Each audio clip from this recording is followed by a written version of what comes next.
You're now tuned into STWF TV, the Parlay Perspective. The Parlay Perspective.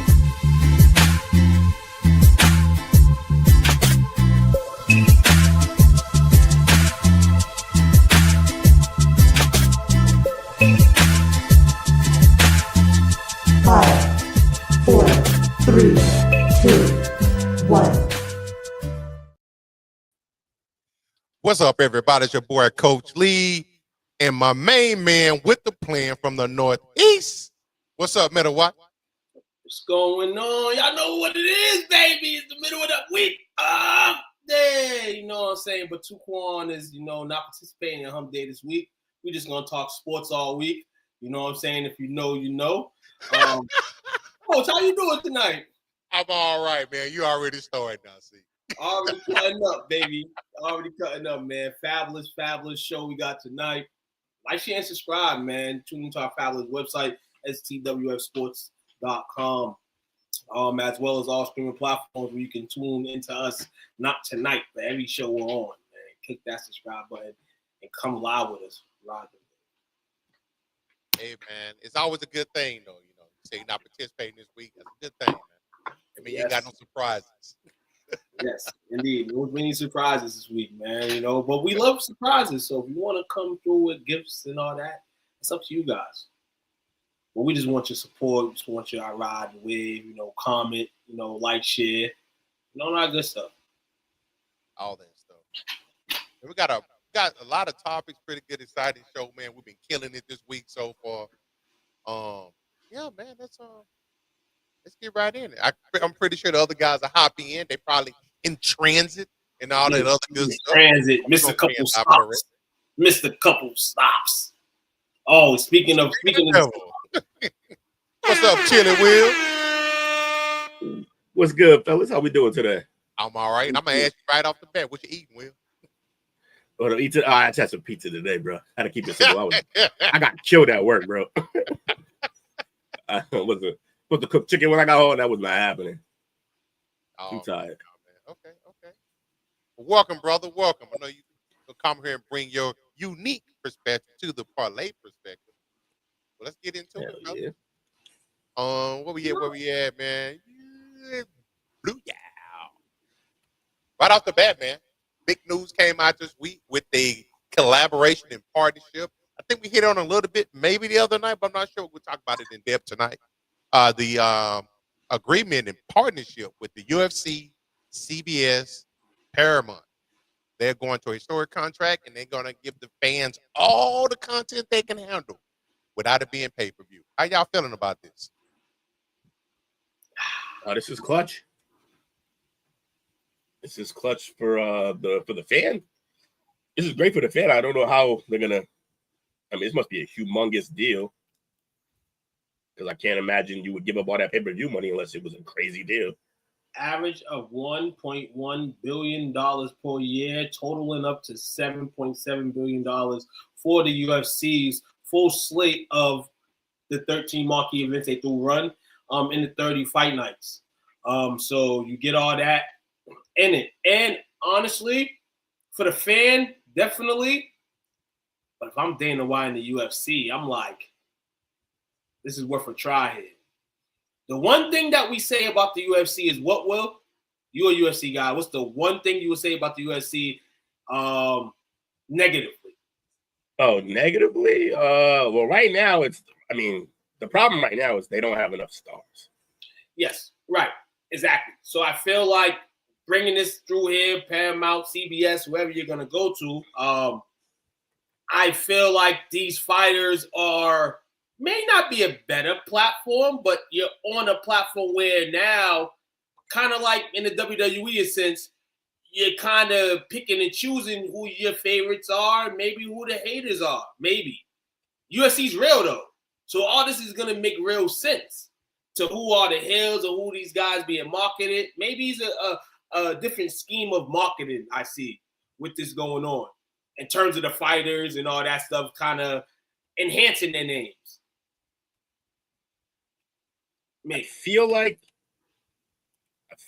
the fact that they did this is telling me maybe their numbers were hurting for pay-per-view.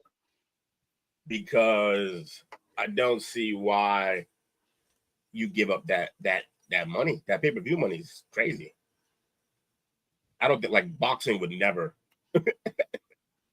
Well, boxing most you got the Turkey Al-Shih saying that he wants to eliminate pay-per-views, at least from his belt. You know the Bob Arrows and all those guys are not gonna hedge on that. They don't want that. Bob they want that's the savior of at least boxers who still got zeros under their belt. But it's and the WWE right along with this. They announced last week the deal with ESPN, to have their pay-per-views on ESPN Plus. So they're in the same party, UFC and WWE. I definitely can see the numbers going down or have been going down in a sense. And this is kind of where you make shocking deals like this and see what happens. The money's in the bank for sure. But, I mean, of course, the product's got to be there. I just wonder how this played. So Dana likes to do the next thing. He's always trying to do the next thing. Like he wanted to be the first group that fought in the Sphere. They did that, but that was a loss. He took a loss on that gig. Like I don't think they gained much from that gig because it cost so much to run it. Like way too much. That place already, the Sphere already kind of operates at a loss from what I'm hearing. They can't possibly, because they can't possibly make enough money to pay for everybody to maintain it and to run it. You can't just have any. It's not just like a random guy in there hitting buttons like that. You got to know how to all that shit works. So when you say because I'm not a huge UFC fan like that. Right. So when you say the Sphere, you're talking about that from Sphere in Vegas. Yeah, they did the Sphere in Vegas. I didn't know that. Yeah, and they did like a whole.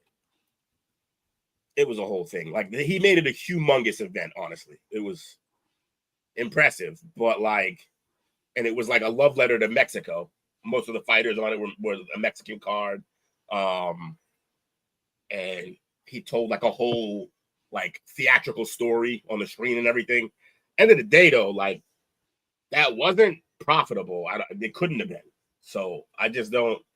Whatever he's doing, I trust Dana. Him and the UFC have been printing money for a decade and a half now. So they obviously doing well. He hopped into the slap fighting. That's doing well. So yeah, things that he touches tend to turn to gold. It's a Boston kid for you. You heard? Yes, indeed. Pump your chest with that, baby. You know it. Dana's been hanging around some good people. He would say, getting different ideas, and you threw that out, Will, that he likes to be one of those guys on Front Street, when something new occurs. And like I said, I named Alex Sheik, and he's been chilling with him a lot. So UFC, he's probably thinking in his mind hey, I can do this right now. We know you got bread right now, but in terms of the US market, I got it. You know what I'm saying? Even with my fighters not really being marketable like that right now, we don't have the hottest star here. But listen here, with this deal here, might help me out. And I'm testing it because this is what a lot of sports are going to end up doing on that side of the combat side. They're going to have to start delivering stuff like this. So,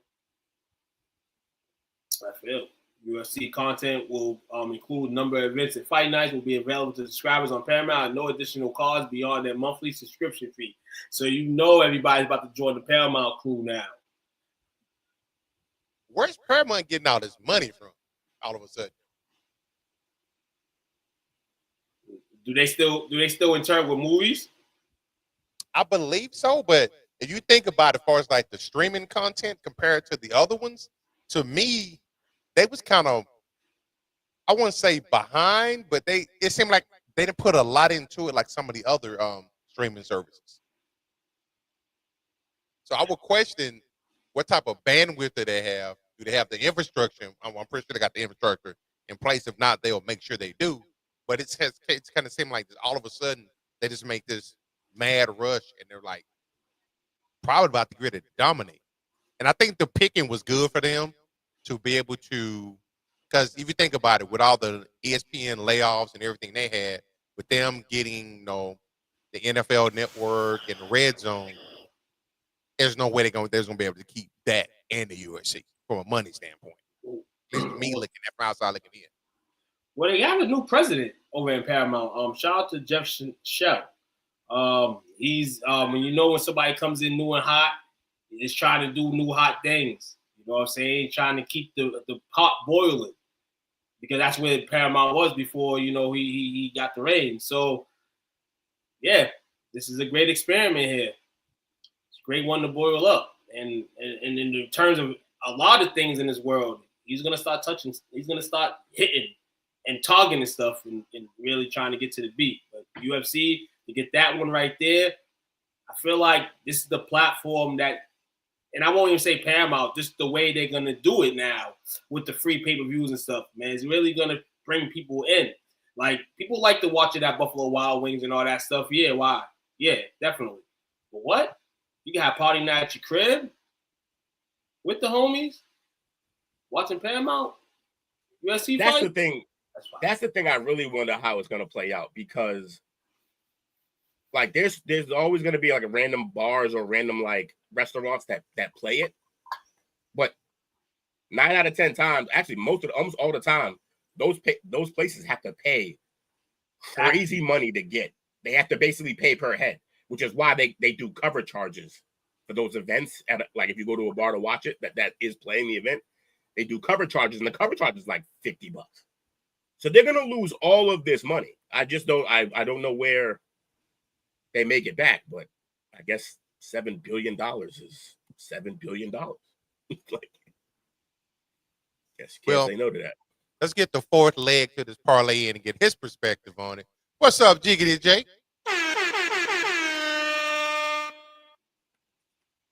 Yeah, what's that?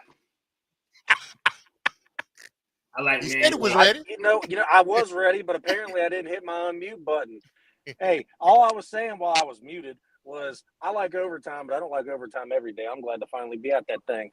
But yeah, so I saw this deal, and I've heard multiple things, and I had a conspiracy theory towards it, and then I was told that, no, that's wrong. It's the other way around. So my initial conspiracy theory was that TKO owns WWE and UFC. From what I was able to pick up through what I thought was facts is that WWE is basically bleeding money from TKO, which is why they moved them to ESPN, because they can get pay-per-view buys for it, or that subscription cost is like, I think $20 extra, and they can make more off of it, which is why they think that UFC is the cash crop, because people buy the pay-per-view, some people pirate it, and then they get all the UFC biz that they've made, enough money, and that's why they took that big deal from Paramount, so WWE could start bringing a little bit of money and they can get a return on their investment. So I thought WWE was the one bleeding them. Apparently, that's wrong. That's disproven. WWE's the cash crop. UFC's in debt right now, which is why they took a $7.7 billion deal to get on Paramount to help them get off out of debt. That makes sense. It does. Because WWE's been on regular TV forever. You know what I'm saying? So that, and they also just got that Netflix deal too, Took. So WWE, apparently, my conspiracy was completely wrong. WWE's the cash crop. That's what is keeping them afloat. UFC was getting them in debt. So they took the Paramount deal to make a return. And also the pay-per-view buys, they had to have been some kind of good, mainly because of the B-dubs and, some people doing them at home and a lot of people, and it's worldwide, but a lot of that stuff's pirated. They think they can get more money off the subscriptions, and I'm assuming that 7.7 isn't up front right away. They get it through the 7 years part of this contract, but they're going to make a little bit more money off of it. And because WWE fans are extremely loyal, they're expecting people to take that $30 extra and start getting those pay-per-views that way. So PLAs are gone, pay-per-views are back. ESPN's going to make a little bit of a cut. WWE's going to continue making their cut because people are all subscribed to Netflix. People show up to those shows, and they put on 3-4 shows a week. So they're going to constantly get money from WWE. You get 1 show a week or 3 shows a month from UFC and a pay-per-view at best. So I can see where I was wrong there, and UFC's the one bleeding the money for TKO. So great deal for them. I'm glad I don't have to go to a B-dubs anymore and watch the UFC fights, even though I do like doing that from time to time, knowing that I only have to pay, anywhere from $8 to $13 a month to watch all the UFC I want to watch, because I believe it includes fight nights and pay-per-views. I don't watch any of the extra stuff that they have, Fight Pass, all that other stuff. I just want the pay-per-views and the fight nights, and I'm happy. You just completely cut my wallet in half, or over half, by like $900. So I'll take it. Pirate anyway. I'm canceling Peacock because WWE's not there anymore, and I'll just pick up Paramount as the difference. I'm gonna give somebody else a shout out on this show, who is a mega star in his own, and he doesn't really need a shout out from us, but I watch you every Thursday, and I'm gonna do the clap. Oscar De La Hoya called this years ago. Also, Jake Paul called this years ago, and now it's hitting Front Street. We'll see what the UFC does in its overturn, man. I can't wait to see it. All right. So, what would a Parlay Perspective episode be without a little bit of basketball? Basketball was my favorite sport. I like to dribble up and down the court. Y'all know about that. But as you guys know, people that tune in with us every week, we promote men and women's basketball. Because my guys are just basketball heads. This basketball heads like that. Kudos to them for that. So we had a little bit of history this week as far as a WNBA streak. You got what's her name here? Alyssa Thomas of the Mercury. She made a little bit of noise this week, huh? Listen here, make noise. You talk about the WNBA trying to get numbers. This is exhibit maybe C or D of how to get viewers. So week 3 straight triple dubs. And it wasn't just like, 10 and 10 triple dubs. It was some loggy triple doubles. As we go through here, she had 3 straight. She had the 10 and 10 on the third against the Sky. She had 13, 12, and 12 against the Sun. And then against the Fever, she had 18, 11, and 10. Also 3 steals apiece, 2 and 1 in those last 3 games as well. So she's definitely putting it on the clip, shooting over 60% in that stretch. Girl's amazing. The Mercury have an amazing team. It's going to be interesting at playoff time because they have a deep roster, and she's worth every much and more that the Mercury traded for to go get her. Or paid for her. That's a story right there, man. WNBA is at the peak of the season right now. We have a few ladies that aren't playing right now, and they are the cash cows of the league. And that is Caitlin Clark and Angel Reese. Angel Reese hasn't played ball in literally almost like a month or some change. Caitlin Clark hasn't played in about a month or some change. It has been quiet. It has been quiet around the league. 2 MVP candidates out. 1 for sure MVP candidate in Reese. I'm just speaking on the games played and what she did for the team. Caitlin's injury is kind of like both of them looking in the mirror is kind of like, you're trying to look for the mystery clues. Y'all know I got to tune into a little bit of Jason Whitlock. So I tuned into a little bit of Jason Whitlock and Poison. Angel Reese. Yes, achieved a second streak of 10 more consecutive double-doubles, setting her apart from other WNBA players. And the crazy part is Angel Reese still leads the league in rebounds despite not playing for how long she has not played. That's the crazy part. But back to Whitlock. And I'll just Whitlock in this too. Is this a PR stunt that both of these ladies are missing games, or are these injuries, we'll say, like if you had to play in the playoffs today, you couldn't play type injuries? I mean, it would be a reverse PR stunt. You're gonna purposely make less people watch because that's what's gonna happen when they're not on the court. So yeah, that'd be the dumbest marketing scheme ever. That's like it don't work the same as it does for like Jay-Z. Jay-Z be going away for a while and then he'll come back and sell a crazy record or go on a crazy tour. That's because we miss him. So maybe they're pulling the Jay-Z, I guess, but I don't think so. That'd be. I think they're hurt. I always note before I say the opposite sometimes of what Coach has drilled in our head millions and millions of times, kind of like, the ways to market the game and make the game bigger. Don't be selfish, saying treat each other, saying nice, one of a kind, we don't need all that extra stuff in this game. But I can see it as being that what Locke is saying. And you would say, well, and you're right too. Why would you do this when you don't make money every year? You're losing money. You're doing all that stuff.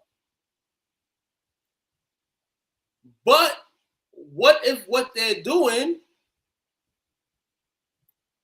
actually works for them? And I'm not saying that every year for the next 5 years they're going to turn profit. And this is bad for me. I think this is bad right now for them to sit out just like you. But it gets hurt. I think they actually hurt. I don't think it's a plot. I honestly I don't think so. One of them. What's the benefit? What's the benefit of not playing the only two players that anyone knows? I don't understand. And it's crazy because the way, I think both of them are playing with these injuries, but they're professionals. No, they're professionals. And let me throw the professional hat on. I'm not a professional, but they're professionals, and they feel like they've creased the game. They feel like they are what they are. So if you want to miss some games, are you thinking that the players themselves are making a play for the CBA? I think this is what it is. And you have these two players at the same time right now. What a coincidence that these two players at the same time are not playing. What a coincidence that this is happening right now in the world. Like in the world of the NBA year two. So initially I thought, it's not you can call it a coincidence. It could just be a coincidence. Like people get hurt. It's pro sports. But at first I thought you were saying like the league is sitting them. It wouldn't make any sense for the league to do this. But the players, that's a different topic. That's a different story because CBA, they want more money. So there's one way to prove your worth is to see how little people are watching when you're not on the court. But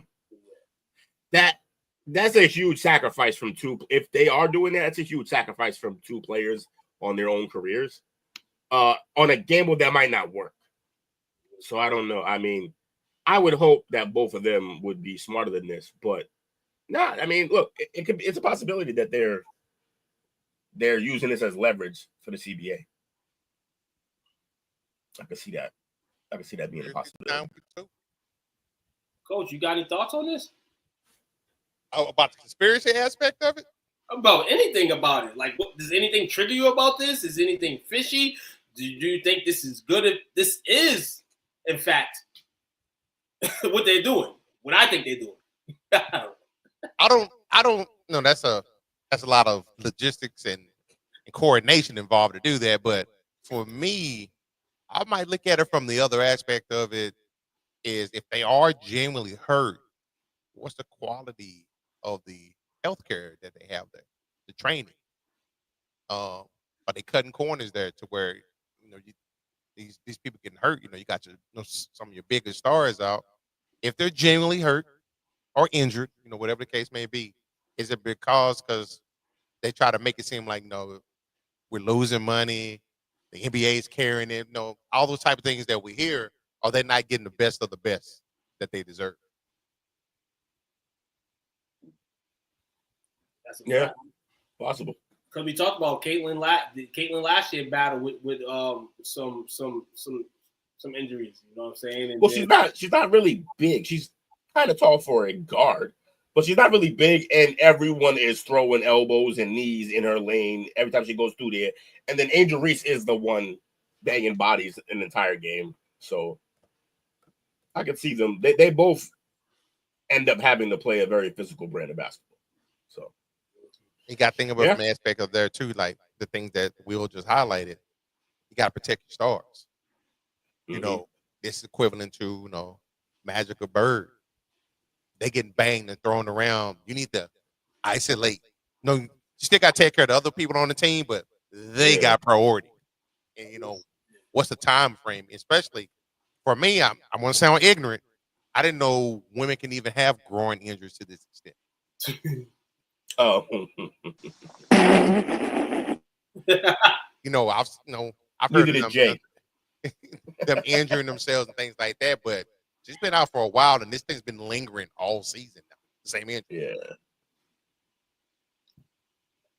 And this is John Morant factor about them too. The John Morant factor is they're playing better without her. I bet they won't trade her. Oh, definitely not. Yeah, definitely not trading her. And keep it real.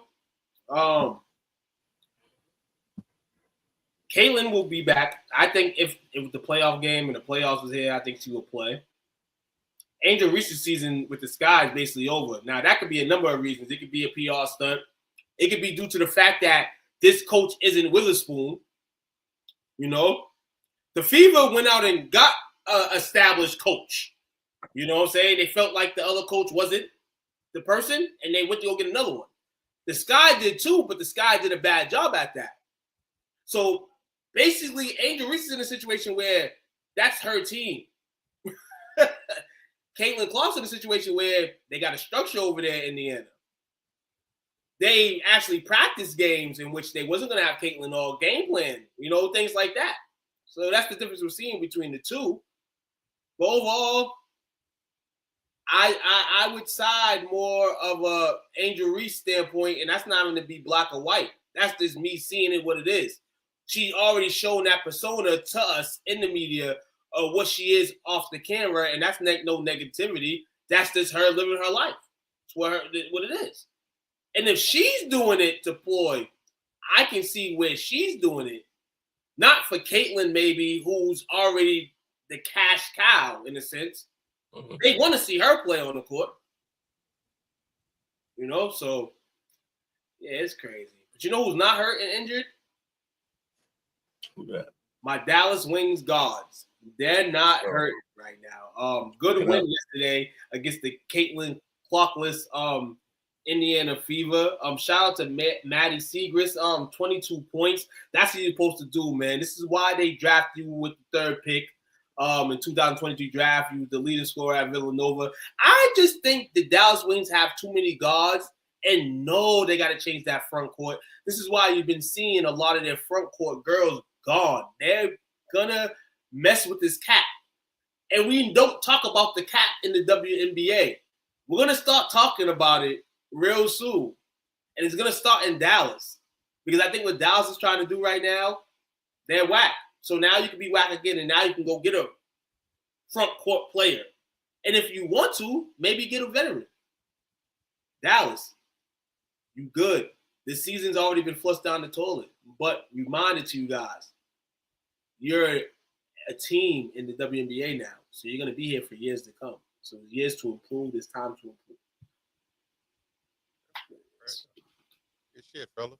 Paige Becker's favorite for the MVP. Rookie. Cooking up. MVP. Cooking up. So, talk about the WNBA.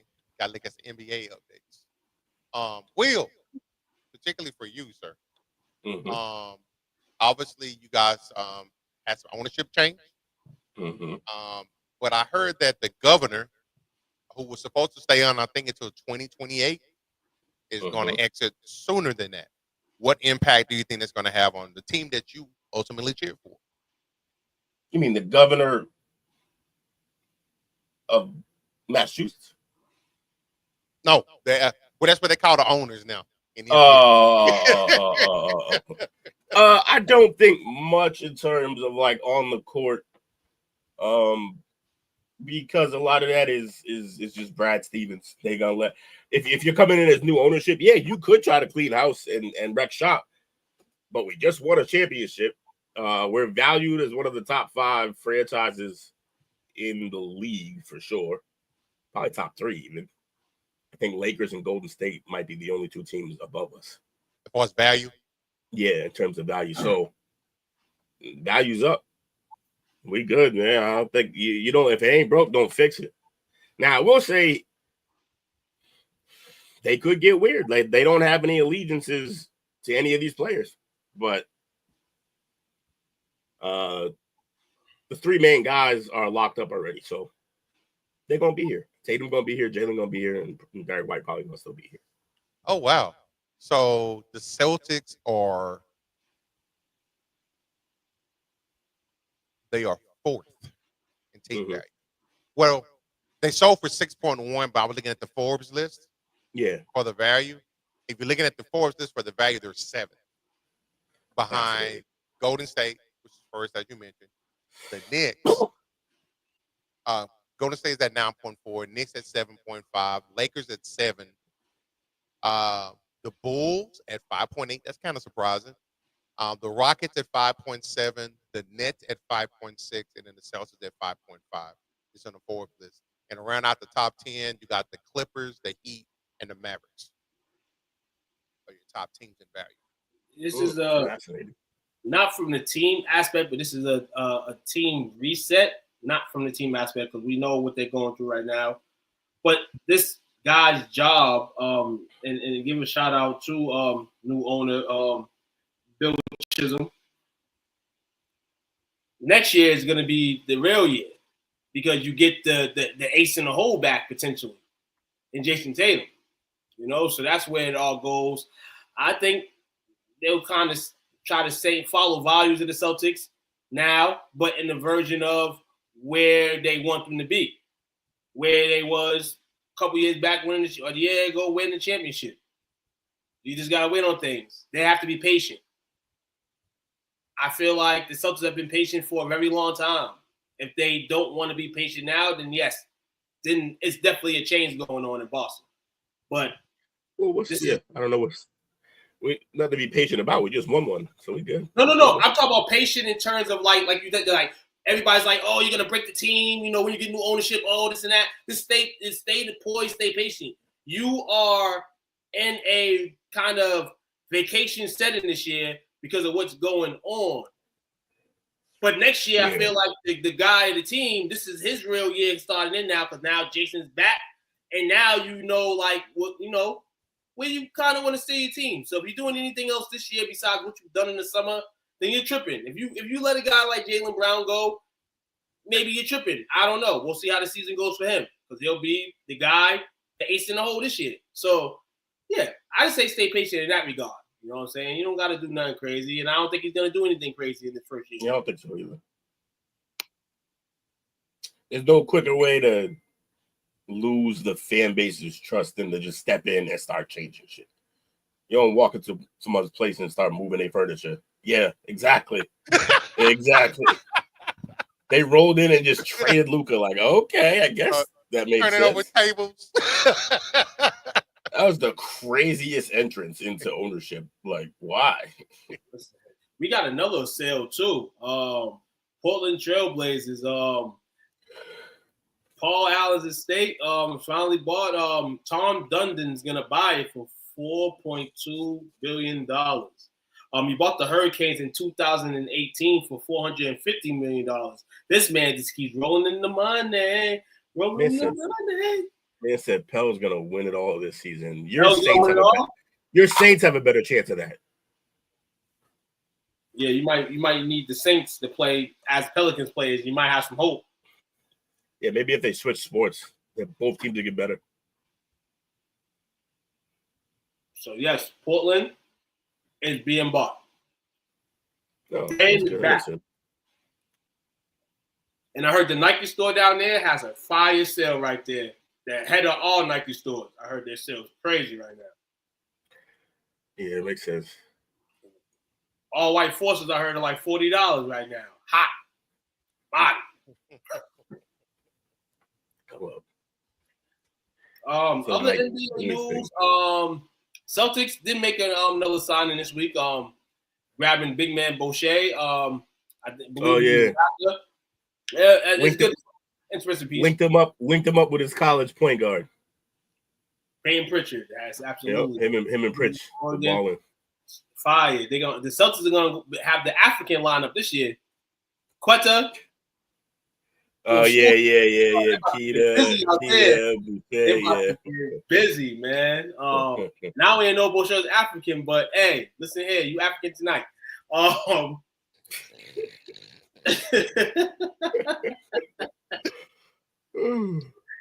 for real. We all know Kuminga. Kuminga still wants that dough, but as well as Cam Thomas wants some money. Cam Thomas feels like he's worth more than Tyler Hero. I said, what? He's thinking he more than a couple of players out of his draft, like Jalen Green. Who said that? Cam Thomas from the Nets. He's seeking $30 to $40 million a year. I'm sure they'll give it to him overseas. Those are 6'3" 2 guard who can't really shoot well. He's awful. Like, he got a lot of talent, but he's out of position. And Cam Thomas is the man. He must be a fucking Tiger. He can't be the man if his name ain't capitalized. He's an LSU Tiger, you know. Little Cam. Maybe a little C. Little Cam Thomas. And I know we have another NBA story, but just quickly here, around this time scheduling comes out. I'm thinking the whole schedule, I believe, comes out at some point tonight or tomorrow. But there's a couple key notes here. Opening night, OKC will go play against Houston. And then the end of the night, LeBron versus Curry, part 45. NBA Cup starts on October 31st, Halloween. That should be interesting. Christmas Day games. New York Knicks versus the Cavaliers. That'll be an afternoon game. Thunder versus San Antonio, the second game. You got the Warriors versus the Mavericks at 5 p.m. You got the Lakers versus Rockets at 8 p.m. And then the end of the night, you get the Joker versus Anthony Edwards as Minnesota plays the Nuggets. That's your Christmas schedule there. And Martin Luther King schedule. If you're up that day, watch a bunch of games on TNT, Peacock, wherever you can watch games. Atlanta versus Milwaukee, Cleveland versus Oklahoma City, Knicks versus Mavericks, and Detroit versus Boston to end that day as well. So couple games off the sleeve.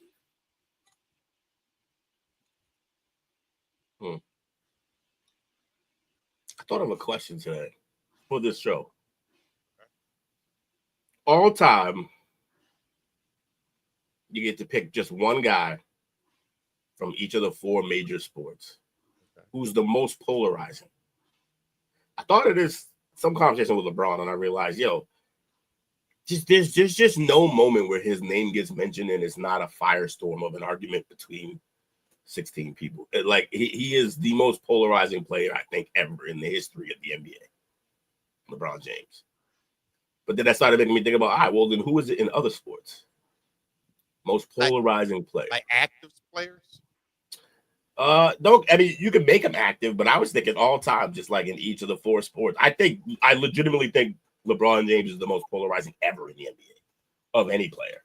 I think the only player who comes close, maybe Rodman for a little while because of how much of a wild boy he was, and he was on the Bulls team that was just nonstop winning. But I don't think he's good enough to be in this conversation in terms of, because polarizing doesn't mean you have to be good, but I just don't think that people cared enough about Rodman. He wasn't the show. He was part of the show, but he wasn't the show. I got 2 for you to go. I agree with you on LeBron. I got 2 more that can go with you as well. Okay. The Slim Reaper. Okay. Yeah. His hood hopping and going back at the fans. He's crazy for that. And for a brief period, but I think now he's more like a media darling again. Kyrie Irving. Kyrie is very polarizing. Yeah, that's true. Yeah, they're coming back around on him. It's the funny part is people were out on him already before the documentary and the Twitter thing, before that. Because the flat Earth thing, they were like, he's an idiot. Yeah, he's an idiot. That put him on the map.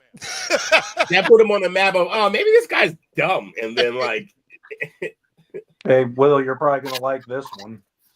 For of course, I got to be the one to bring up an NHL guy, but I think for NHL, it's Brad Marchand. Marchand's definitely up there for sure. That's at least my pick because I've only been watching, hockey for, better part of 7 years, and he's the first guy that comes to mind in hockey for me. What about Sean Avery? Avery, yeah, people did not like him. See, the problem, some of this is like, I want the extremes of both, though. Because, like, Marchand and Avery just pretty much unanimously hated. Like, just they don't like them. But I'm, like, thinking of, like, both sides. Like, some people hate him, some people love him. I say polarizing. Ovechkin comes to mind, yeah. I say comes to mind. LeBron. Yeah. Tom Brady. I could see Brady being up there, yeah. And Tom Brady probably wouldn't have been on this list if he didn't make that move to Tampa. That kind of brought me to the polarizing systematic of it because then you got the love started coming in. All you have to do is not be a Patriot. Maybe. Yeah. I don't know. A-Rod and baseball. Yep. A-Rod. Very polarizing. I think baseball. It's funny that this happens. I think baseball has per capita like more polarizing figures, which is weird because they're terrible at marketing their players. Because I think A-Rod's up there. I think Barry Bonds is up there. I think Barry Bonds. He was the one that I was going to pick all time for baseball was Barry Bonds because like either you love him or you hate him. There is no in between with that guy. He might be all time for sports. That's like he might just. That's what I'm saying. And then he spit in the faces of all the media all the time he got. So like yeah, he's definitely up there. I'd also say Pete Rose is up there as polarizing because like man, people who love him. And the people who don't are like that guy. Like it's not in between. There's what about I think Jake's mentioned him before. Trevor Bauer. Yeah, well, that's for a whole it's always a little different when you start adding the law in the situation. Like like once Johnny Law's involved, yeah, he's gonna be polarizing for sure. And Bryce Harper. A lot of people take his cockiness for yeah, it's just confidence. Bryce, I would pick Bryce as one of those guys too. What I would say is very similar to what you said about Kyrie. He's kind of turned it around. People love Bryce now, even with the cockiness. Why? Because he stayed cocky when they're throwing at his head, and he's just like, "I don't give a shit. It's gonna be me." I looked that up just for fun to see what other players would come up for MLB. Yeah, Ty Cobb came up.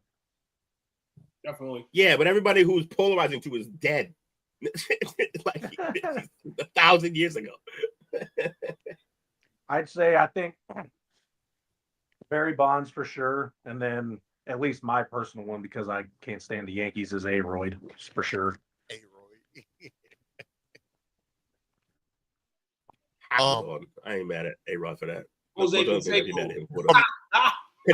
definitely one of them. Yeah. He's sprinkling in. He was a darling at one point in time, but now he's vilified. Yeah. Rafael Palmeiro. Oh, also Brett Favre. When you said it like that, when you framed the question, I was like, "That is he about to say Brett?" Because he was loved, and now it's just like you're a dick. He can't stand you. I think somebody mentioned Tom Brady for football. Tom Brady. I would also say Lawrence Taylor. Yeah. He's controversial. But that's part of being polarizing, though. Like, he's all of it. He got all of it. Are you able to put T.O. on that list too? Oh yeah, T.O. very polarizing because and he made it. He's one of the most extreme cases because you kind of had to just love and respect him because he was unguardable and he just put up all these numbers and was so great that like it's tough. Yeah, I think the ones who are both loved and hated while still being good, like great even, those always hit a little harder. That's why we talk about Brady. That's why I talk about Braun. Like if Braun sucked, we wouldn't be polarizing. We'd be like, yeah, we don't care, dude. But he's really good. I mean, we named a bunch of offensive players for football. What about defensive then? Well, I did drop Lawrence Taylor, but yeah, I mean, Leon. Well, he's offensive. Leon Lett was crazy though, but not well known enough to make this I don't think what else? Even Ray Lewis. I was about to say, Ray I Lewis. was about to say, I got a personal beef with him, but I feel like a lot of people like Ray Lewis. And you mentioned earlier because when you get the law involved, it's a little different. Yeah. It's starting. Ray is kind of like the ones we mentioned earlier, where it was love, it was vilified. Yeah. Now people starting to come back around to him. The further we move away from the incident, people start to come back around to him again and give him his flowers and stuff like that. Oh, Ray Rice. I was about to. No, I got another one. Richard Sherman. Oh, Big Sherm. Yeah, Big Sherm was on and off the field. The problem with the only problem with Big Sherm is I think people would have just unanimously loved him. It's just that every time they put a mic in his face, he said he just was going nuts. Hey, but you know the day that I became a Richard Sherman fan was the day he got punched on the face live on camera and he ate that shit and laughed about it. By Trent Williams, yeah. That was back there to men. That's a big mofo to just eat a punch from. That's crazy. He ate it and laughed about it. Was like, yeah. I was like, oh, dude, Richard Sherman's the man. I might have went to sleep for a month if Trent hit me that hard. Like, that's crazy. I got two more football guys for y'all real quick. Okay. The obvious one that we all miss, Kaepernick. Oh yeah, for sure. Yeah. And Dak Prescott. Dak, yeah. You could literally pick at any given time a Cowboys quarterback and be in the running for this conversation. Because what's the book on him too? That he got good stats, but they're junk stats because he had bad playoff success. Mm-hmm. But I think he's probably only behind Romo now in most of the team stats. I was going to ask you, more polarizing than Romo was? Dak? Yeah. Okay. Because I think people really didn't, because Romo had some okay teams. Dak's had better teams than Romo had. Okay. But Romo. Say what you really mean. He's had better teams, but I think then Romo went into the broadcasting. That kind of helped his image as well. Oh, they love him now. Get a little bit irritated, but they get a little irritated by now. Like, it's like, dude, just let us just watch the game. Stop calling everything. He is the guy. Yo, he's the guy at the movie who's like, yo, this is about to happen. Like, in a movie, like, bro, we get it. You know football. Shut up. Both Patriots tight ends. Again, for playing with the law too much with the he who should not be named, and obviously Gronk. Polarized? I just think Gronk's loved. I don't think anybody hates Gronk. No, I think during his playing time, we just see him as a lovable meathead. Yeah, even now that he's just still a meathead. Like, everybody loves him. Then would you trade him out with possibly a Travis Kelce? Because he brought Taylor into it, and that's what more hate came from. Well, the Taylor Swift thing isn't helping. It's helping his pockets, but it's not helping the other polarization. Kelce just wanted to be cool. Just wanted to be cooler than what he was. Gronk didn't need that. Gronk was already cool. Gronk don't need nobody. Gronk is unequivocally himself. He just will always be him. I still got to witness one of my favorite flags ever thrown because of Travis Kelce, and I will forever be grateful. He ref through the flag. He grabbed the towel out of his pants and threw it at the ref. He threw a flag at the ref. Yeah, it was amazing. I love that. That's still my favorite flag. I'm like, I love that he had a flag. He got ejection for it. No, yeah, you can't do that. So I don't blame them for ejecting him. I thought that was hilarious. It was great. I know. I love it. It's still one of my favorite flags I've ever got to see live on TV. But yeah, that was just a quick little something that I was thinking about today, and I was like, let's see how many minutes we can get out of this on the show. And look at that, we did pretty good. I can't believe I was able to come up with some names. I'm normally stupid when it comes to this. Give yourself some more credit than that, man. Hey, I try. All right, the 5 NBA teams who quietly crushed the offseason. What do you think they are? Rockets. I don't know if it's quiet though. Pretty much the loudest move in the offseason was them. The Rockets, Lakers had a good offseason. They're not going to say my Celtics. Actually, we've had a pretty not great offseason. This isn't going to be a popular pick, but I think just because of the draft, I think Charlotte did well for themselves. I will sign off if they're one of these teams. Charlotte. I'll say Houston. Mm-hmm. I'll say the Clippers. Yeah, fair. I'll say Orlando. Orlando did make a move. I thought they went crazy though. They traded all their picks. It's nuts. 2 wild cards. I'll say San Antonio. I like that one. And the last team, I don't know. I'll go with a whack team. I'll say Denver. The Wizards. You said whack team and then named the 2-time champion. I was gonna name a whack team. Denver. As soon as it came to my mind, a whack team. I remember Denver had a good offseason. He's like, abort Bishop. Like, I'm fucking Denver. So all great teams. I was surprised the article that I was reading, none of the teams that we just named were on the article. Yeah, because like Orlando and the Rockets, that it says quietly. That wasn't quiet. They did loud moves. They made loud moves. So yeah. I want to hear this list. Let's go. Well, the first one. Well, I start at the bottom. No, I start at the top.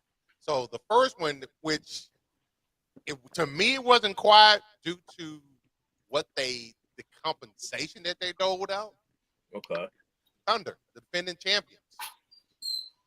But they looked at it from the aspect of that it was, they signed their own people. They brought everybody. Continuity.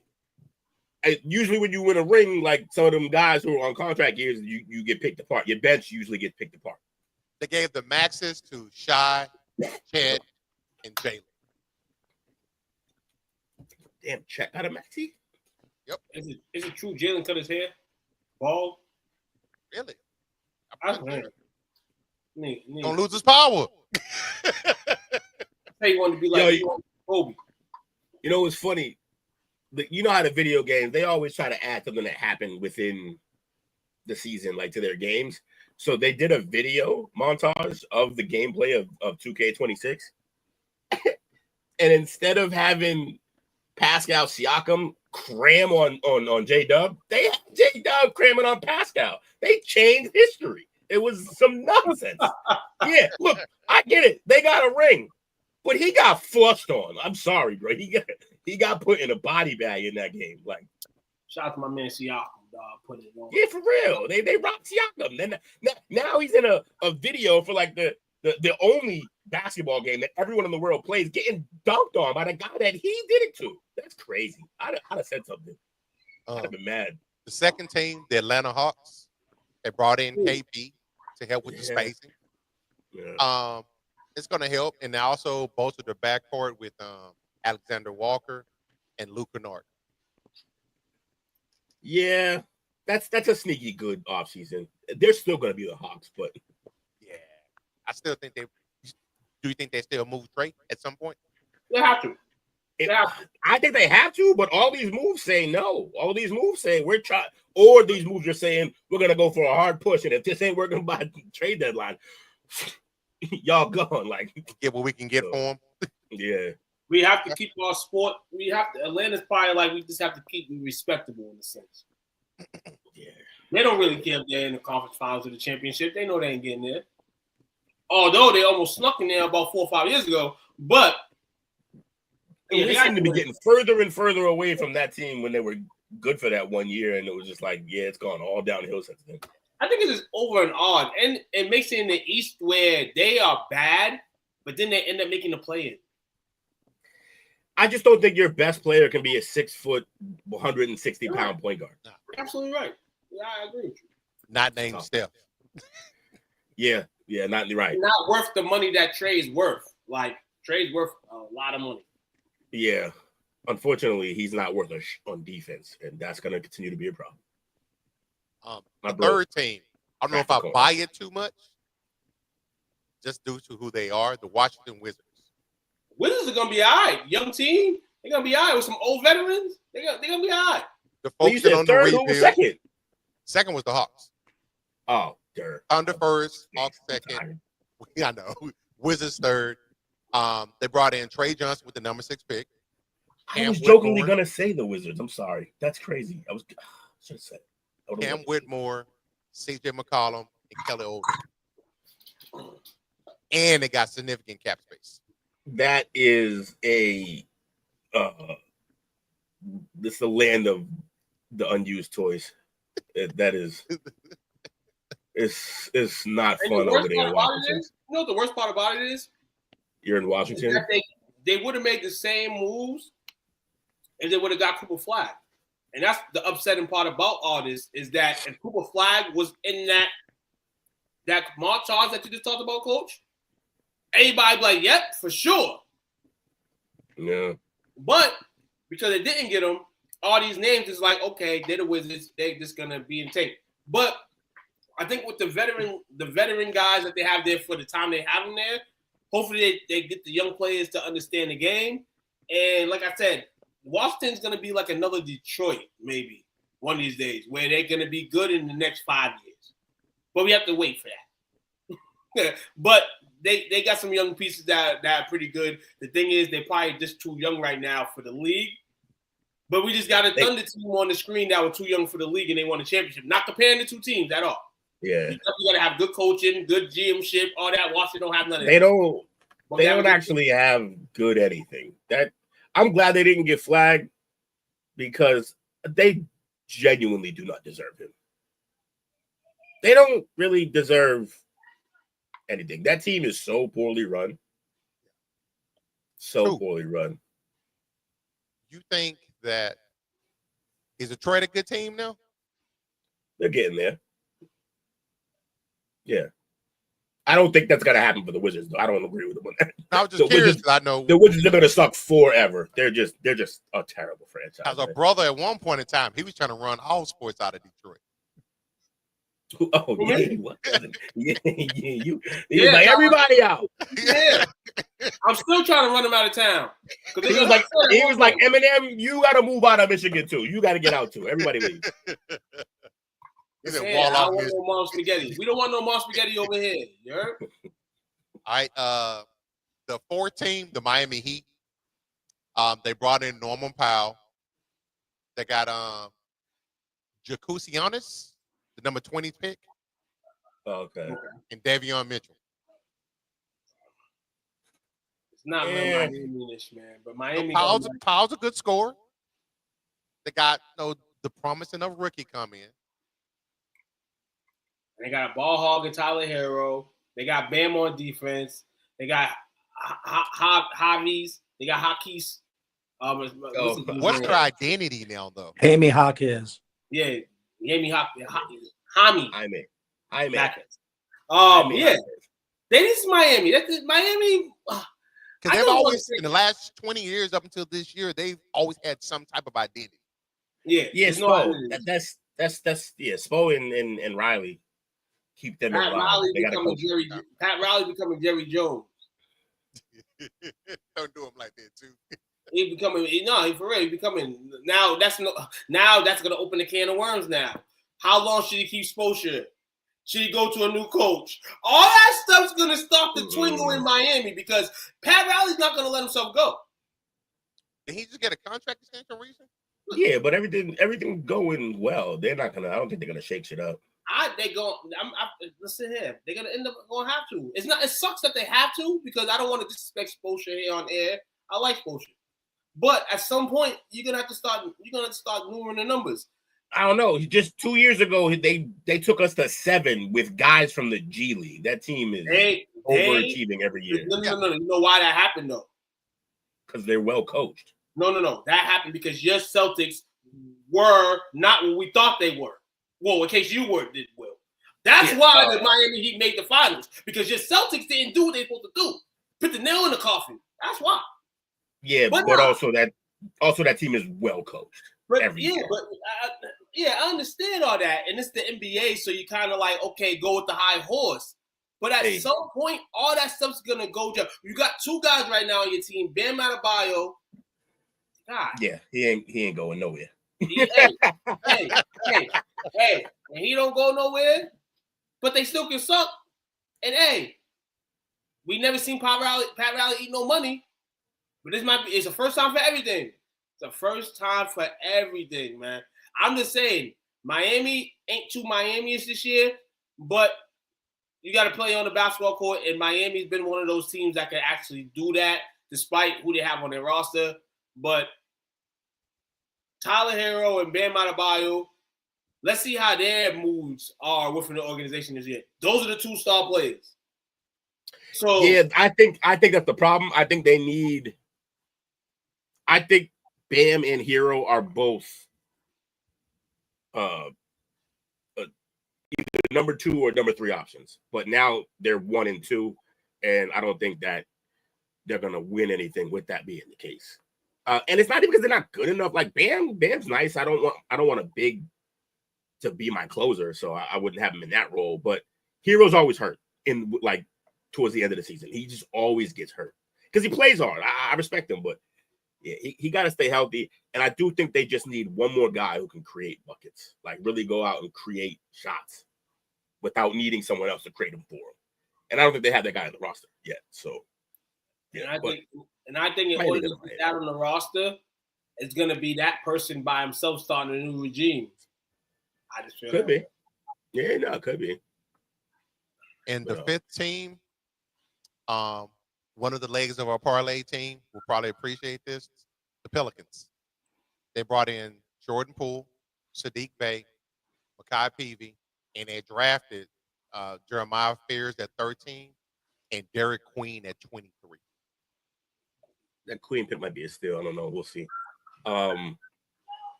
Yeah, the Pels are just barely above the Wizards in terms of how that franchise is run. So I don't know. That maybe they had a good offseason. That's all they'll ever have is a good offseason. A lot of questions still unanswered in New Orleans, man. And we know one. And they all surrounding Zion. That's a team that should blow it up.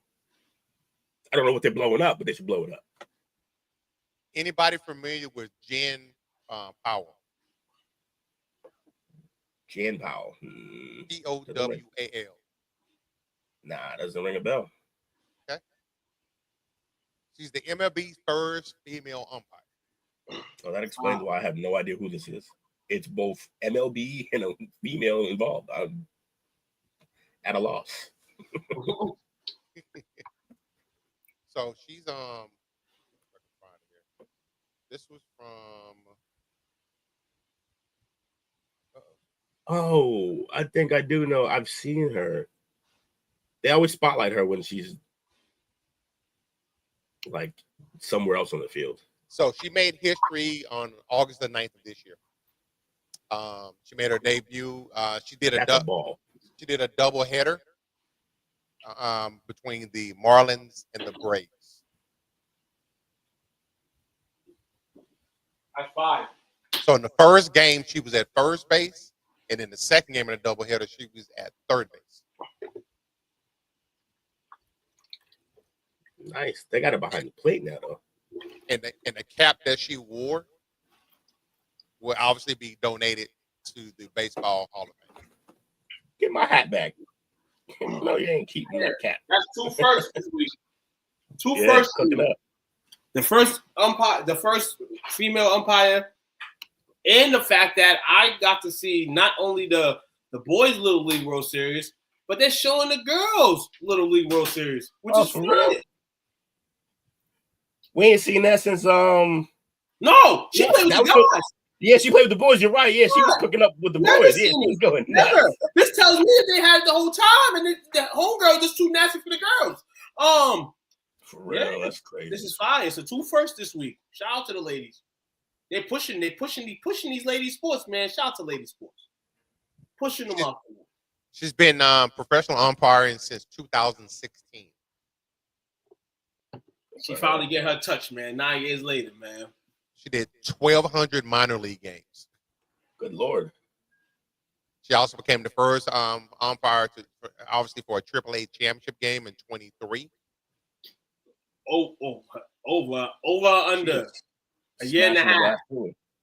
Over under a year and a half, there will be another female umpire. Oh yeah, no. Once the dam breaks, yeah. Once the dam breaks, they flood in. As long as she doesn't mess her job up, there'll be more for sure. I'll go under on that. Don't mess your job up, girl. So I'll go under on that. There's a lot of pressure on her. Especially when you're behind that plate calling balls and strikes. Yo, a lot of pressure. I can't wait till she call an inadvertent call and they have it on SportsCenter all day. I just want to see her rage with somebody. I want to see somebody go nuts and scream at her, and then her just toss him. I want to see Alice Cora do it. I can't wait for her first ejection. Just toss somebody. Who is that? Who is that? The Cora or Red Sox? Red Sox guy in the dugout. Okay. Yeah. Our manager or whatever they call him. All right. The Skip. Yo, Skipper. Yankees got a little bit of a mutiny on their hands with the fans and the manager.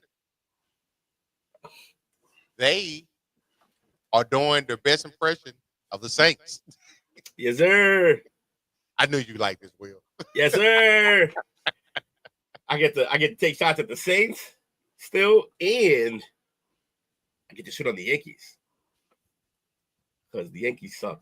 2 for 1 deal, bro. Yeah, this is great. This is real talk. Boone should have been fired after that decision in the World Series last fall.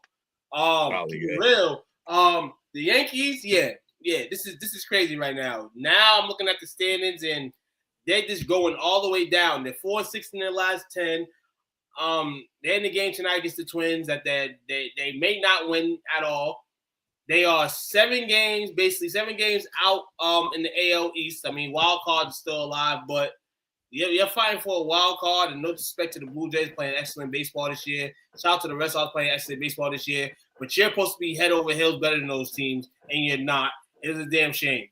In Yankee land. They deserve to wear these brown paper bags.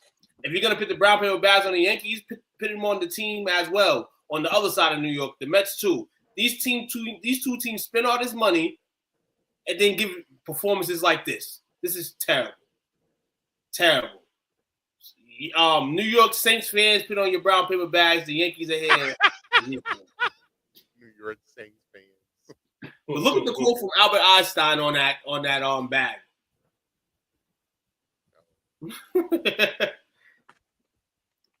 Oh, doing the same. Oh thing no, over the definition of insanity. Yeah,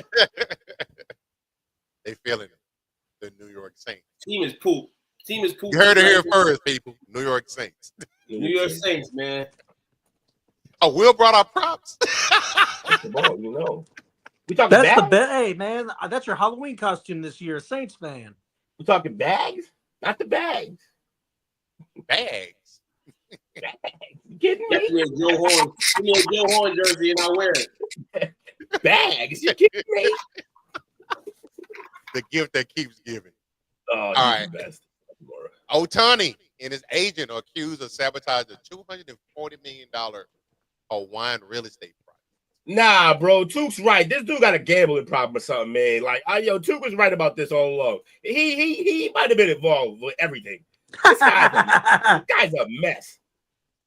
So, right now, he and his agent have been sued in Hawaiian Circuit Court by a real estate investor and broker who alleged that they were wrongfully removed from a $240 million luxury housing development project.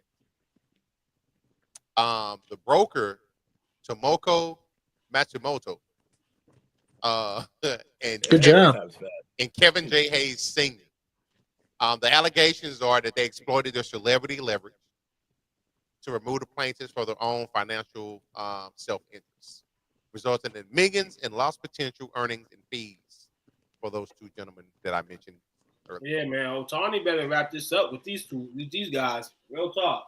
Well, he gonna find in trouble. There's so many things that you can't do. There's so many things that you can't continue to not get caught on. The gambling scandal you got away with.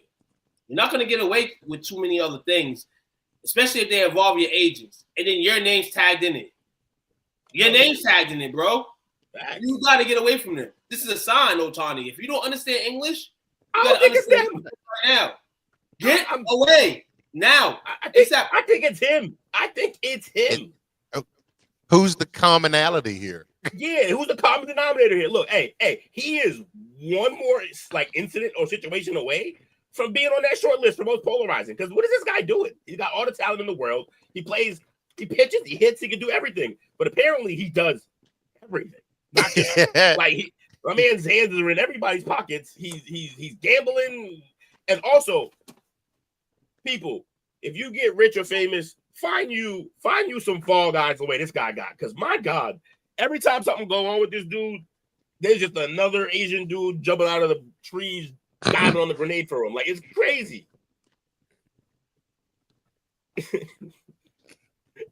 I'm sending sky over the earth for this mother.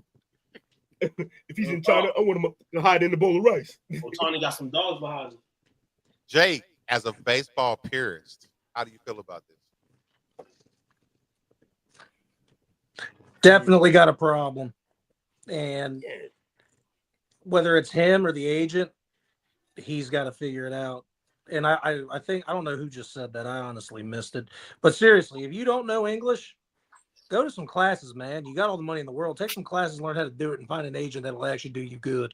He can speak English, bro. Then he needs Most to just of them dudes can. And and just like Will said, get you a couple of fall guys, because if this is all you're doing and you're letting other people take the fall for it, you better be giving them nice paydays, or just surround yourself with better people. I think he's surrounding himself with the best people. They're just diving on grenades for the. He's running out of people. Maybe, yeah. But what I'm saying, seriously though, what if it's not him? What if it's all the people he's surrounded by? I think it's all the people he's surrounded by. But this is my fair warning to you, Shohei Ohtani. Run, because you're gonna get caught, and you ain't gonna be able to take yourself out of the next situation at all. Look, he's either heavily involved with all of this stuff, or he's dumber than a bag of baseballs. Like, there's no way. I just play the game. You just keep being involved with nonsense. I don't understand. Like, who? 240 million, and then the other guy, how many millions did he get off with doing over 24 million in terms of gambling debts? Like, nah, bro. You fool me once, man. They're not gonna fool me again.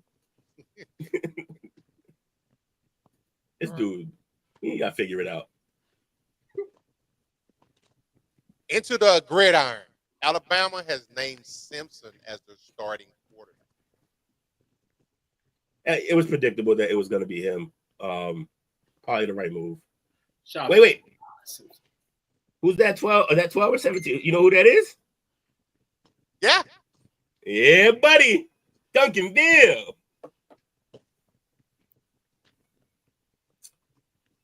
But yeah, this is probably the right move. So what? Obviously, Alabama's getting the benefit of the doubt being Alabama. Mm-hmm. As an SEC guy, Will, what do you think he does this year? Does he hold on to the starting job? This is going to be his first career start. The comp is not crazy, though. You got a true freshman out of Duncanville. Who's the other guy? It's another solid quarterback, but I don't think he's not good enough. He should have won this job. Redshirt sophomore, Austin Mack. Mack, that's the guy. Mack. Yeah, Mack got a cannon of an arm, but he got a fastball only, pretty much, from what I've seen. He just throws the fastball. So Simpson's a fourth-year junior. That's always weird. COVID did a lot. But yeah, he probably gonna keep that. He gonna have to be pretty bad to not keep that job.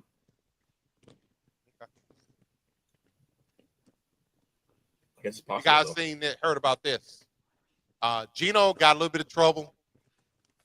Double burden a fan that had a sign that said two of the biggest busts in NFL history: Geno Smith and Jamarcus Russell.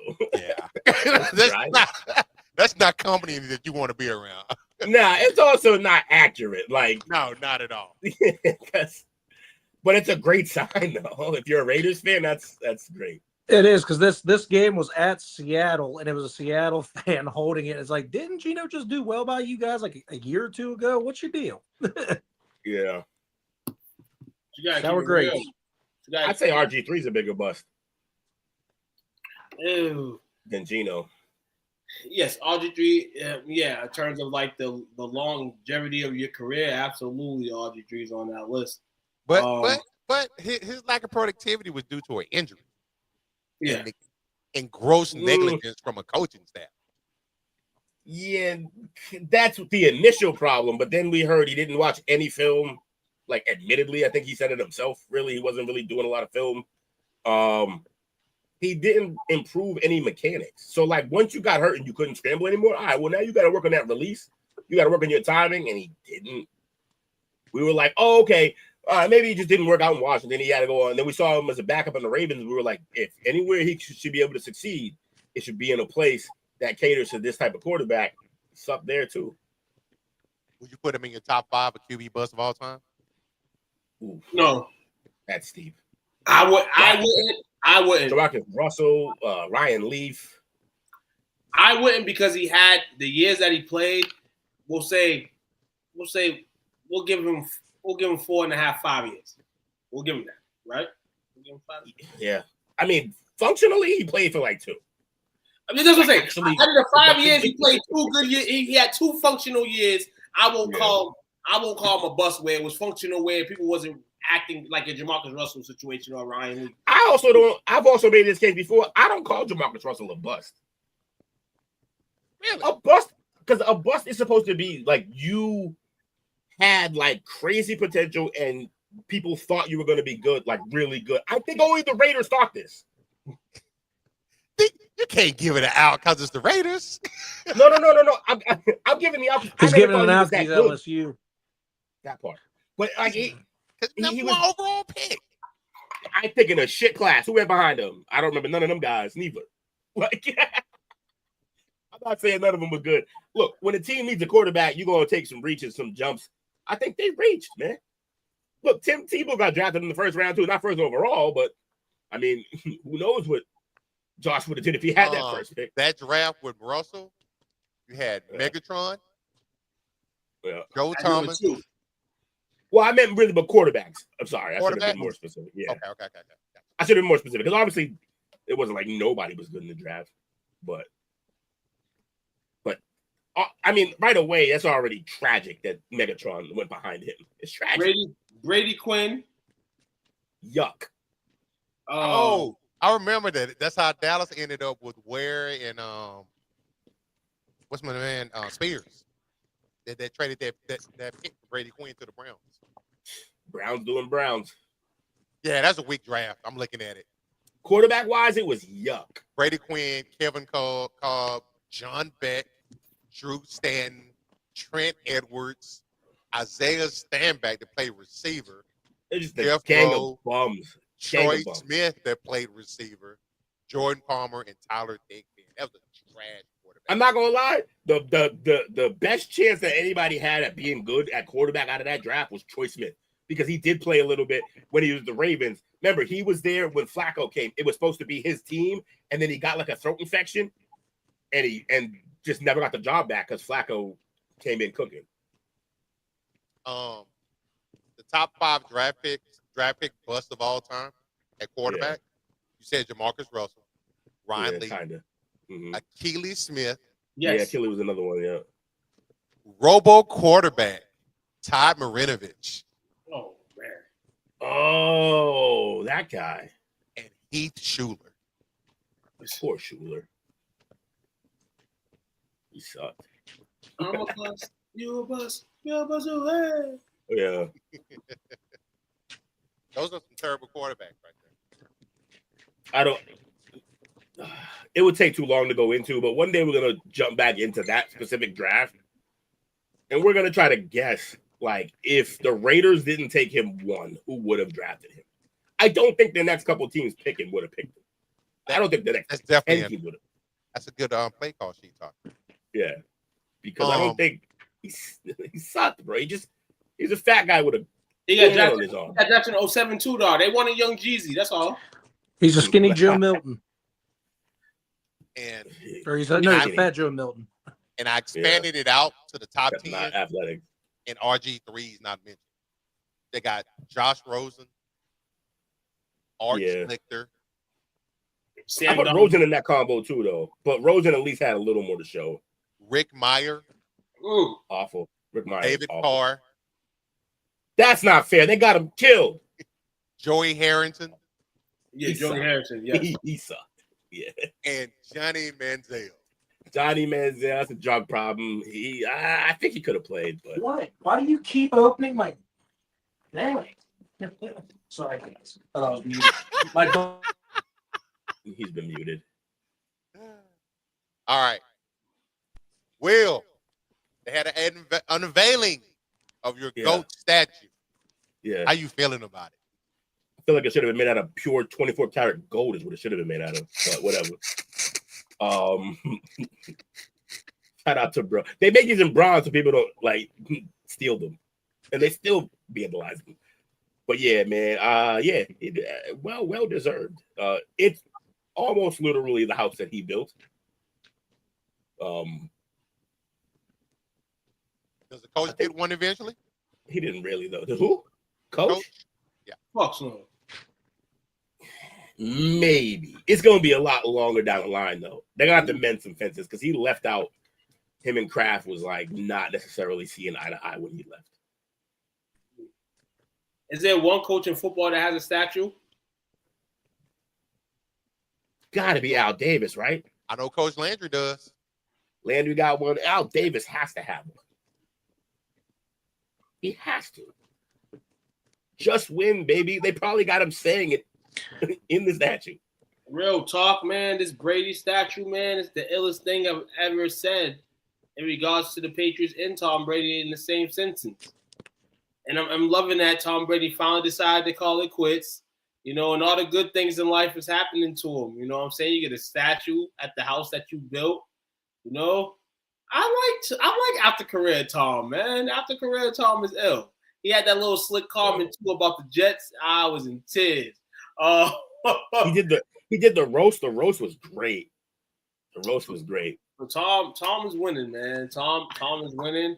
He is the best QB of all time. So I believe it says Don Shula also has a statue. Okay. Yeah. So you got Peyton Manning has a statue at Lucas Oil Field, Stadium. Ray Lewis and Johnny Unitas have statues. They gave Ray one. Bank. Fascinating. Don Shula, as Jake mentioned, Vince Lombardi and Curly Lambeau at Lambeau Field. Lambeau. Walter Payton at Soldier Field. They named the field after Lambeau. Pat Tillman at Arizona. State Farm Stadium, and Lamar Hunt at Arrowhead Stadium. Okay. They gave Pat Tillman one? Peanut? Yeah. No. Army. Pat Tillman, the Pat Army Tillman. guy. Yeah. Yeah. Not Peanut Tillman. I'm talking about the other Tillman. Yeah, the ball puncher. Hey, was he a cop or something? He played with the Biz, right? Yeah. He was the... His name was Pat Tillman too, right? Is it Pat? No. No, Pat Tillman. I only remember his Peanut. I don't remember his real first name.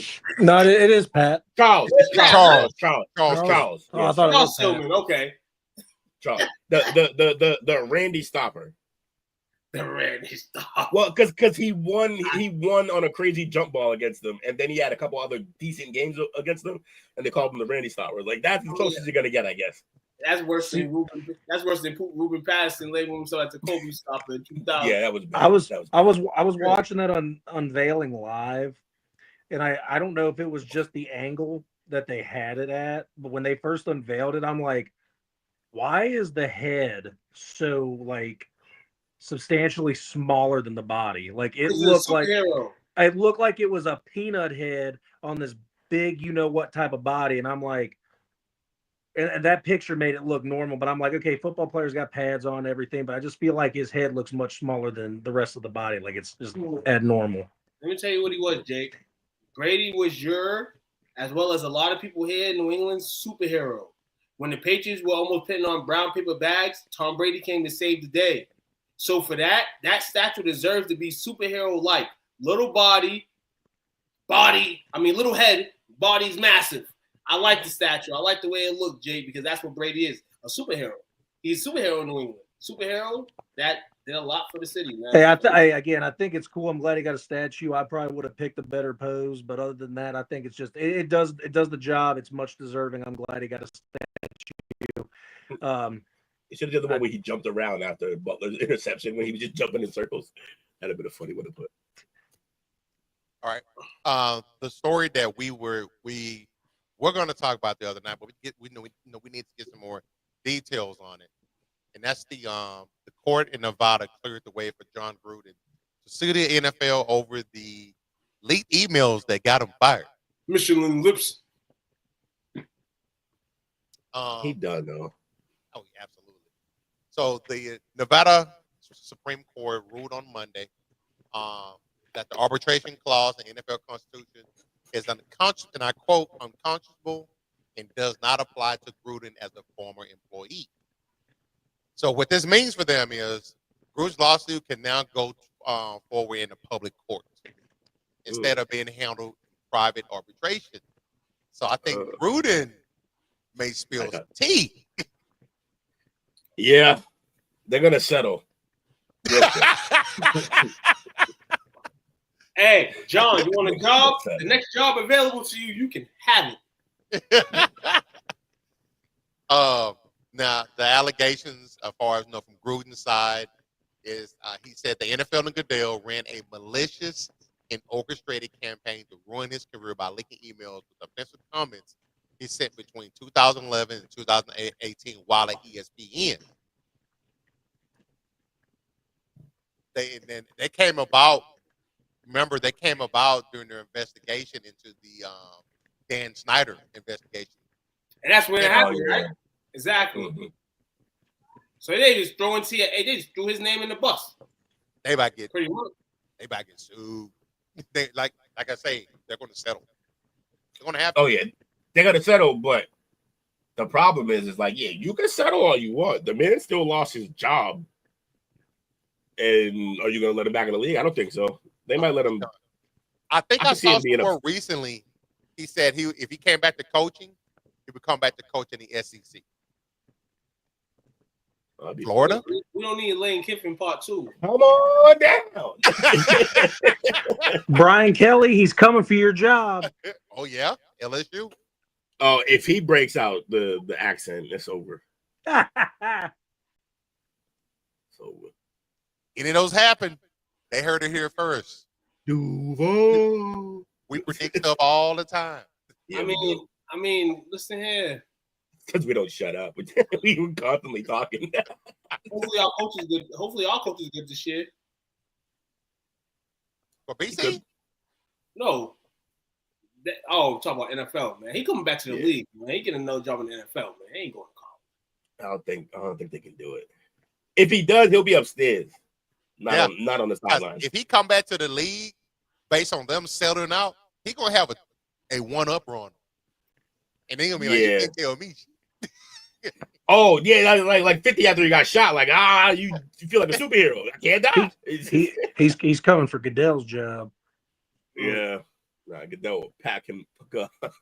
It's crazy because as this is happening right now, I think there's an interview out. I forgot who the reporter is, with DeMaurice Smith. And he's speaking on the wrongs in the NFL and everything else. So what a coincidence that this is going on right now. Yo, does Goodell have the safest job in America?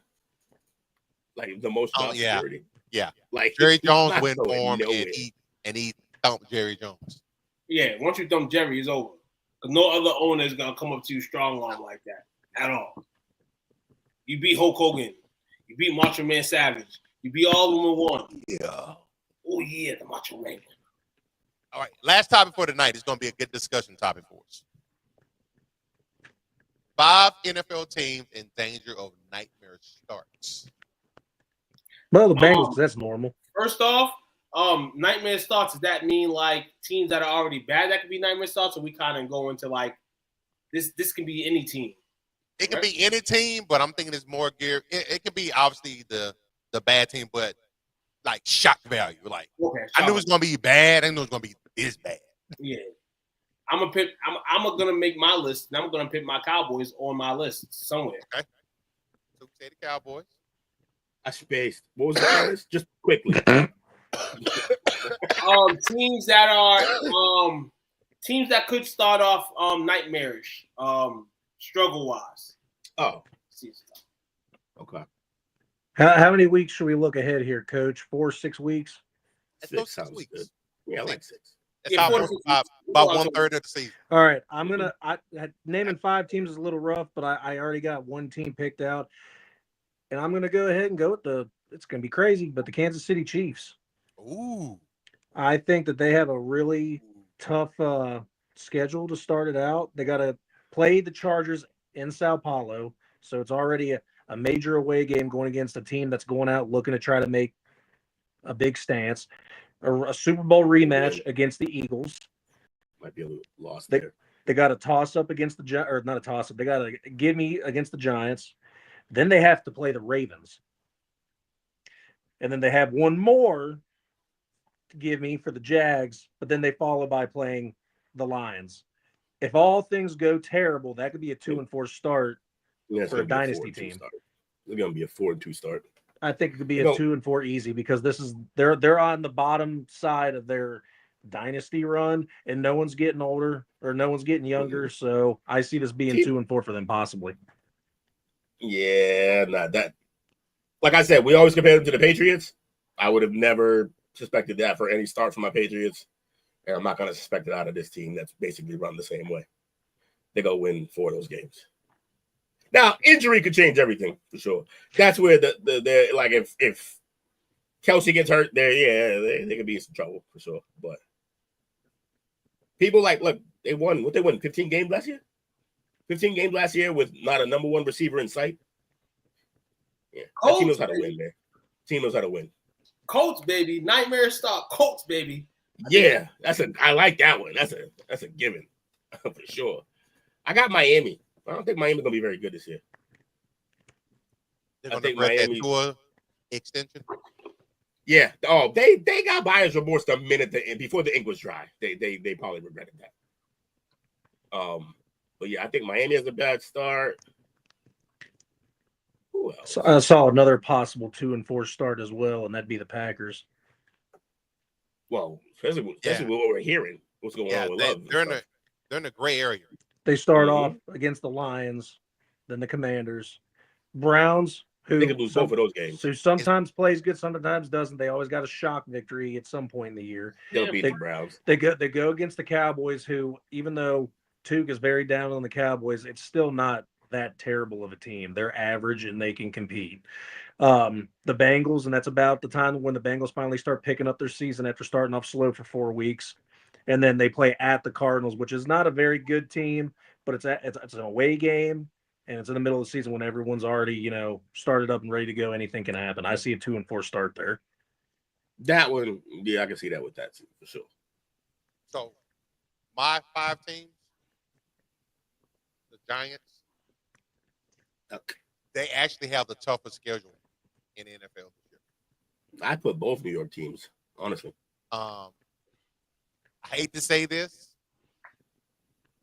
but the Lions, due to how much they lost on their coaching staff, the Bears, I'm gonna throw out a TBD on Caleb Williams. I'm still not sold. I think they got a great head coach potentially. My man, Coach JB, going Whitlock style on Caleb, dog. It's crazy.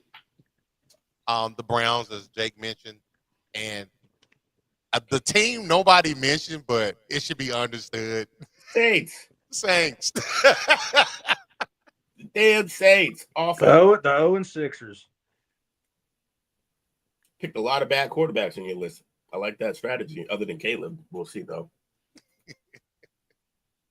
Shuckster. The Shuckster.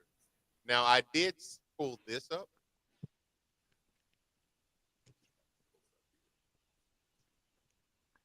This is from the Score. They got the Giants on there. Dun. That's their opponent's schedule.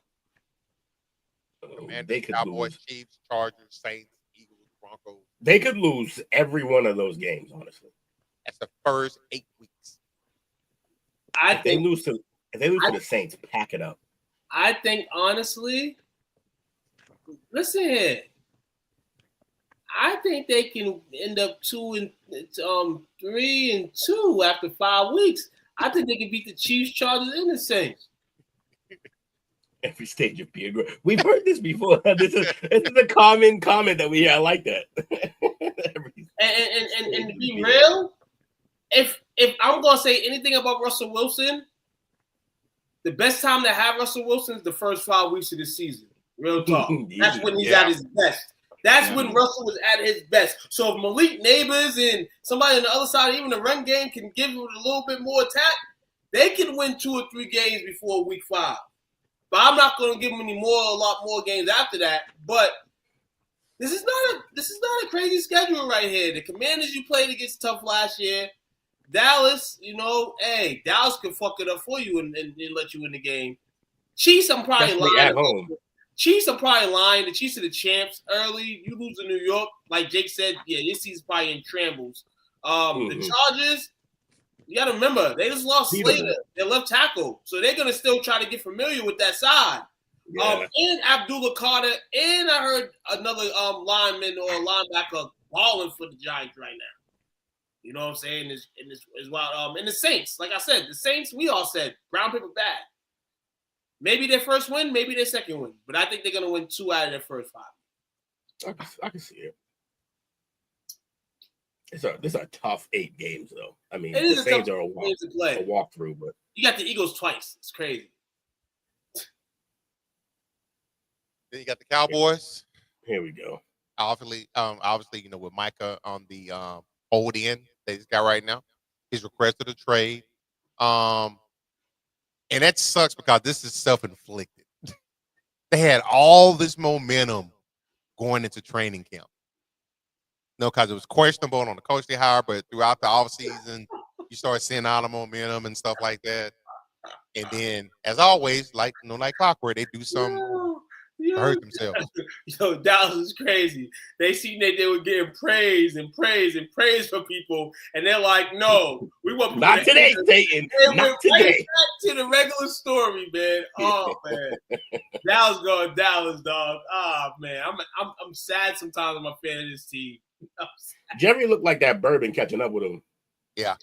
Actually, and I know it was bad, but I didn't realize the Eagles did them. Like, they outscored them 75-13. Yeah, remember, there's no Dak. Dak hasn't lost to Philly. That's why it looked like that. It was no Dak. And Dak's not the illest QB, but he can score against them, that defense. And Jerry, actually, he mentioned that he recently beat Kansas. So shout out to Jerry. He and the coach came out today and said that. Yeah, skin cancer. And he said he doesn't expect Micah to be available for week 1. Appreciate that. Sure, Jerry. Whatever you got to say, Jerry. Got the Colts.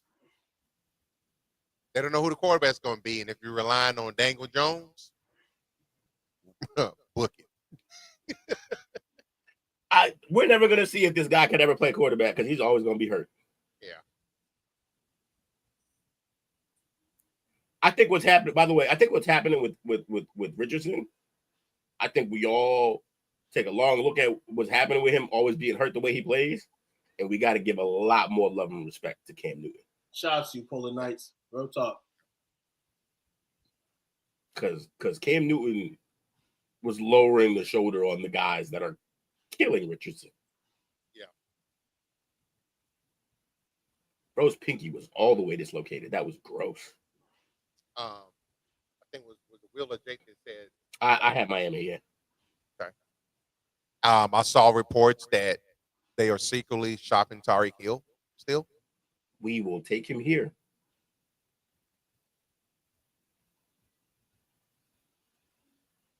When you say something like that, you just don't come back with my dad. You gotta work on that relationship. Still work in progress.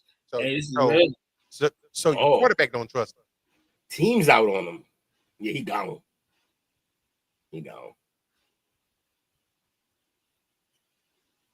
Lions, as we mentioned, they lost several assistant coaches, including the AD. The offensive and defense coordinators.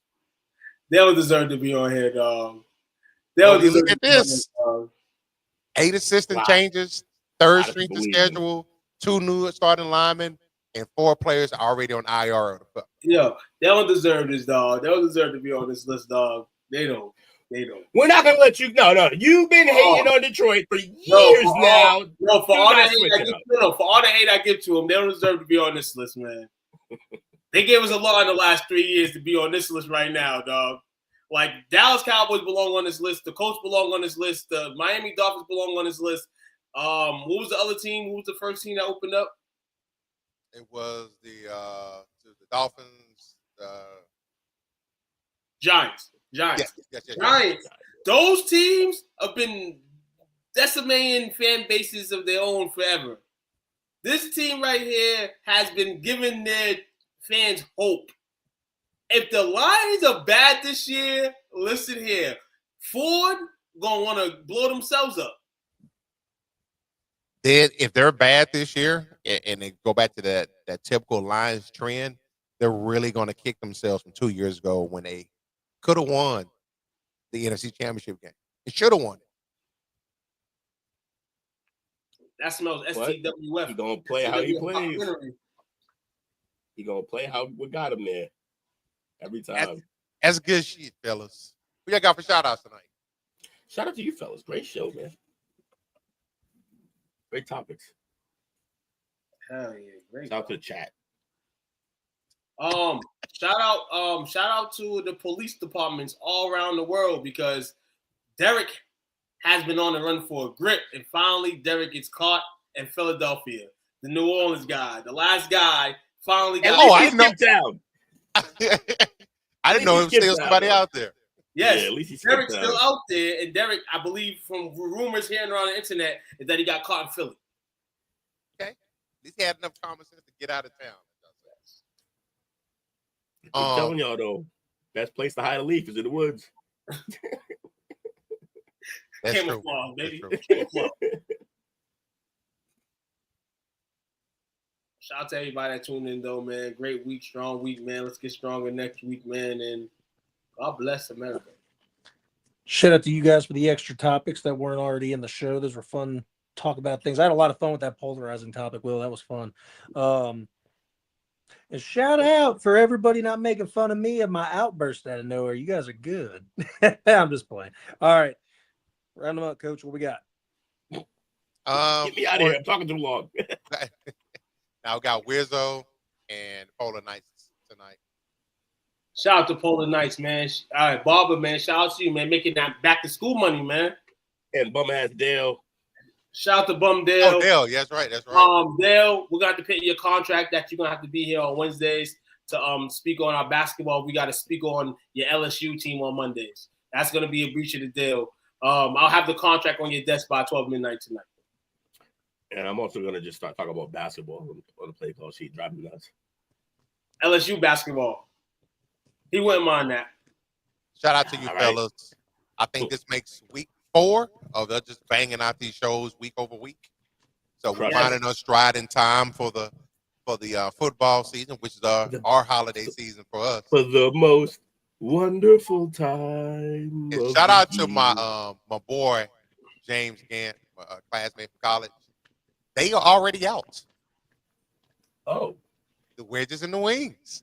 Oh wow! Oh, see, dog, that's why I'm like, dog. How you gonna say the 18th, and then people gonna try to roll them out on the 14th, 13th, dog? That's crazy. Pinkies up. But good shit, man. I'm gonna What's say the sign off tonight, fellas? That's bootleg. Sign off. It's rigged.